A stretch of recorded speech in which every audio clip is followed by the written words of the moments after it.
My friends over at PELADN sent in a new machine here for us to take a look at, and today I'm going to compare it to a Raspberry Pi 5 machine and see where they weigh out. Let's go. Let's take a look at this baby. Slide out of the box. The suspense.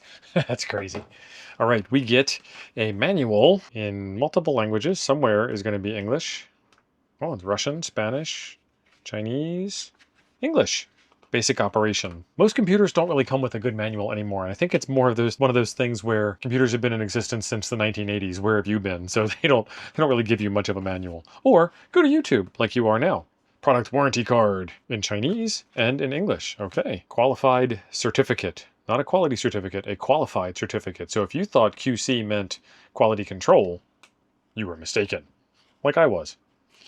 The machine itself. Ooh. Oh, hang on, before I get yelled at. Come on, come on.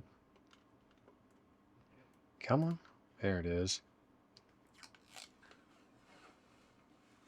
Oh, it's an ever so slightly see-through top case. That is sexy. I like that. So that's the computer. We'll take a look at this in a second. But first I want to see if there's anything else in here that is worth our attention, like perhaps a power cord. Okay, there's a little box there. And in the box, it's an unboxing within an unboxing. We have a VESA mounting bracket to go on the back of a television or a computer screen. We have an HDMI cable for you. And this is our wall wart.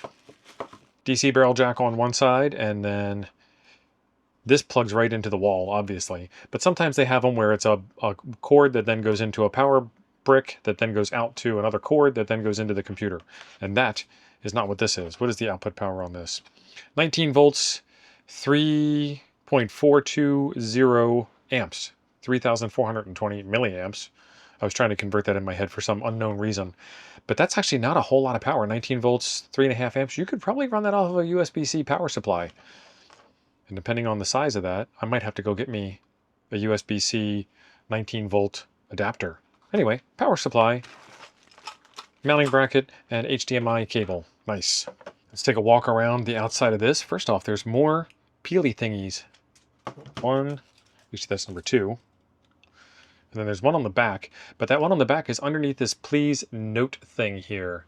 And this is kind of scary. This is where Windows is going. No matter how hard we try to tell the world that we do not want to be logged into the cloud from our personal desktop computers, Microsoft keeps trying to thwart that by making it harder and harder and harder to do.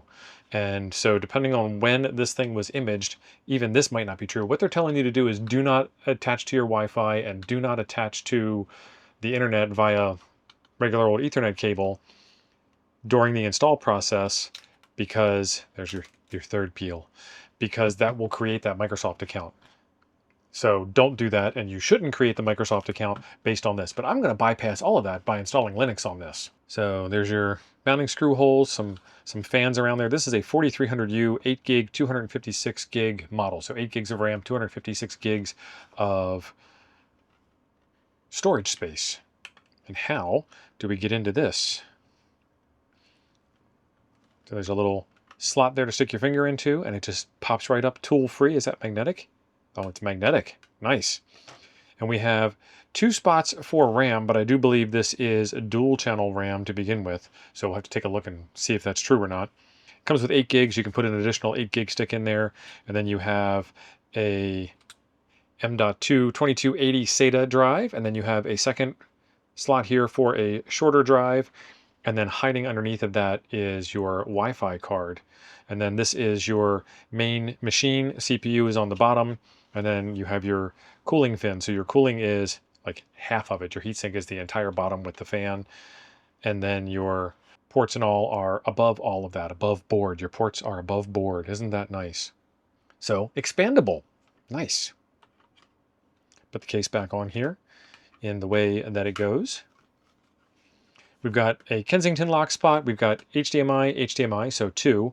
And then we have USB-C. I'm going to check to see if that'll do alt video later on in the display. So is this a 2 screen or a 3 screen machine? I think it's 3 screens. USB blue, which would be USB 3, USB black, which would be USB 2. Ethernet, we'll figure out what speed the Ethernet is later on.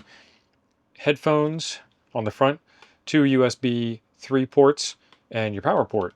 and then nothing on the other side and nothing on the top. Fairly lightweight, fairly nice, compact size. I like it. And then what else I want to do is I want to compare this to a Raspberry Pi 5 computer. This machine here from PELADN is actually an older technology than the Pi 5. So is this faster or slower or faster or slower? How does the cost wind up and how does a bunch of other things wind up? I like the Raspberry Pis because they are a long tail product. This is actually a Pi 5, and the Pi 5 is the same overall form factor as the Pi 4, as the Pi 3, and I'm not sure about before that, but the 3 and the 4 and the 5 now all share the same form factor, and the 0, the 0W, the 02, and the 02W all share the same form factor. And the difference here between the 3 and the 4 and the 5, the 3 and the 4 have their ports on this side and the Ethernet port over here, and the 5 has the Ethernet port over here and the USB ports over there. But as far as I know, the screw hole footprints are the same, the location of the GPIO is the same, the screw mounts internally for the GPIO is the same, and whatnot. So one of the things I'm going to try and find out today is performance against a Pi 5 that is similarly configured with 8 gig of RAM. I'm going to skip out on the hard disk test because it would be unfair. You bring your own SD card to the Raspberry Pi, which is one of the things that I like about the Raspberry Pi. I can turn the computer off and change the SD card out. So in the ham radio world, I'm looking for my other SD card, which should be on my desk somewhere, but I'm not seeing it.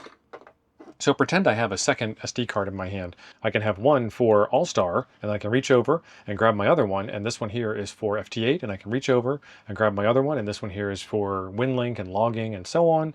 So I can have multiple configurations on the same machine and just reboot them and change their personalities, which is pretty cool. So let's get over to the desktop and go over some information over there. Triple display, which is what I thought it was. So dual 4K HDMI and then Type-C triple display. So that's nice. Dual SODIMM slots. So it's not dual channel, it is just dual slots. And you can upgrade it to 32 gigs, and then you can put in up to a 4 terabyte SSD. And sometimes, like the RAM limitations, I think I understand that that is a hard limitation, but the hard disk limitations, I think, are more of a soft limitation, like maybe more than 4 terabytes doesn't exist now. Don't know. I've seen that, you know, in the very beginning of computers, there was a 32 megabyte limit, and then that got bypassed, and then there was an 8 gig limit, and then that got bypassed, and all of those bypassings happened for older computers that said that they couldn't do more. We found out ways to make them do more. So it's possible, but with the way computers change today, probably you're not going to be around long enough to even care about that. Low power operation, yep. 80% less electricity versus a traditional desktop computer. Smart fan is nearly silent under office load. So HDMI is 4K at 60 Hertz. The graphics are the included Radeon Vega 5 instead of any off-chip device. And there really isn't a good way to do an eGPU on this machine. Maybe over USB-C, but this isn't what that is targeted for. Okay, so it's saying the Type-C is 4K 60 Hertz, and so is the HDMI 4K at 60 Hertz. Wi-Fi 6, Bluetooth 5.3, and Gigabit Ethernet. Awesome. So I'm going to add this to my cart so we can do some easy comparison. And then I'm going to look up a Raspberry Pi 5 system, and we'll get back to the cart and talk about that. First off, let's start out with the PELADN WO5. As of the recording date of this video, we're at $252.19 for the 256 gig SSD, 8 gig RAM model. And then if we go and look, CanaKit, and I've used CanaKit stuff quite a lot, I'm quite happy with it.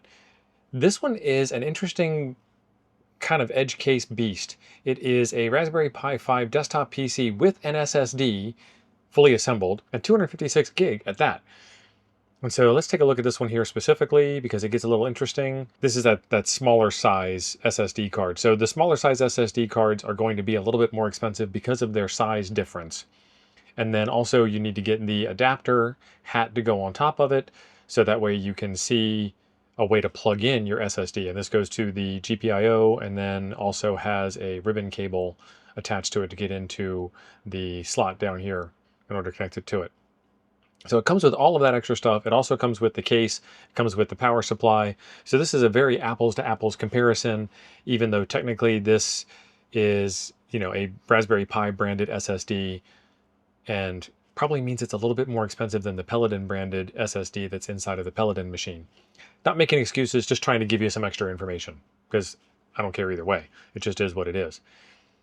So that's $339.97.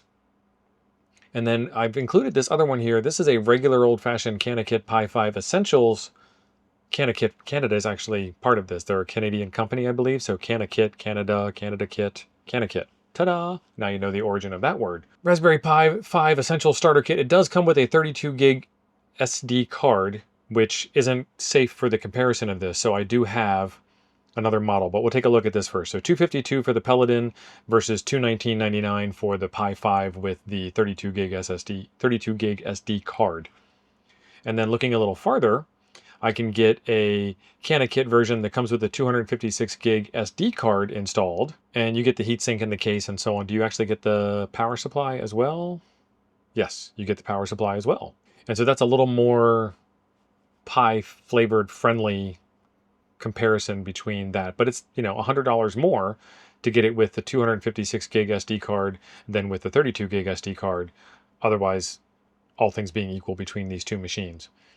So that's $319.99 versus $252.99. So we're still kind of in that strange ballpark. I bring up this $219.99 with a 32 gig card because you can just go out and get a really decent performance SanDisk Extreme Pro 256 gig U3A2 V30 Class 10 card, which is going to be about as close as you can get from an SD card perspective to compare to an SSD perspective. There are other options out there. I'm just trying to pick one. And so now we've got some different price comparisons. So 252 versus 339 versus 219 plus 82. Let's not do math on camera. Is 302.98 if you bring your own SD card. And there are still yet cheaper ways to do this. Get your own bare Pi 5 8 gig machine. Get yourself the SanDisk Extreme Pro card. Don't use a case at all. Use a case, but 3D printed on your own 3D printer, which then costs, you know, $300 to $1,000 of your own money. This segment is brought to you by Justway. A lot of the stuff we work on in ham radio eventually runs into the same problem. You build this nice kit, you got it all ready to go, and it's just a bundle of wires inside of a project box. If you're lucky enough to have a project box. And even then, you have weird panels, adapters, mounting plates, all kinds of crazy hardware. And of course, nobody sells it because you're the only person on Earth that knows exactly what part you need. And that's where Justway comes in. Justway offers CNC machining and 3D printing services for custom parts, prototypes, small project pieces, and the kind of I need this made so I can finish the project parts that show up on the bench all the time.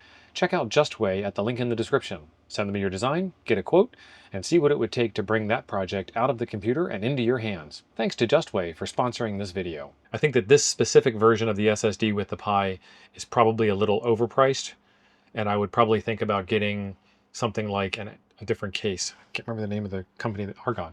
I'd probably think about getting something like an Argon case. Argon Pi 5 SSD. Let's see what the Argon Pi 5 SSD case looks like. Yeah, so $40 for the Argon Pi 5 case, which arguably is better than the plastic case in the CanaKit. And then you get a real SSD, and you're looking at $109 for that. And this comes. So let's put this one in the cart. Take a look at this one.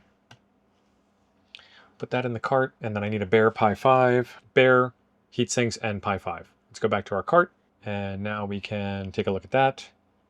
So we've got a 256 gig SSD drive, so we can get rid of this one.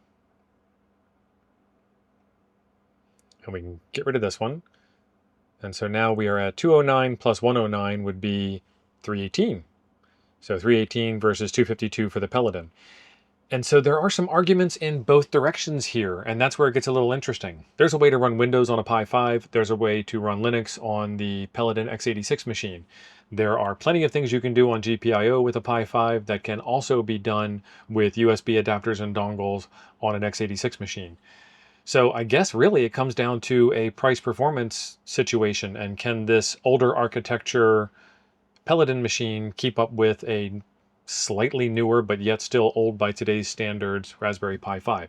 So let's get into doing some benchmarks. Oh, and don't think I'm going to bore you with watching me install benchmarks and run them. I'll just come back with the results. Hang tight. I have run two different kinds of benchmarks here, and they're run under the same circumstances on both PCs. Fresh install of Raspberry Pi OS, fresh install of Linux Mint XFCE edition, so they're both run in kind of a lightweight version of the OS. Up first, we've got the Sysbench, and Sysbench is a really old benchmark, but I've been running the Sysbench on Raspberry Pis for a while, and I wanted to make sure I got comparison for you. So bigger numbers are better.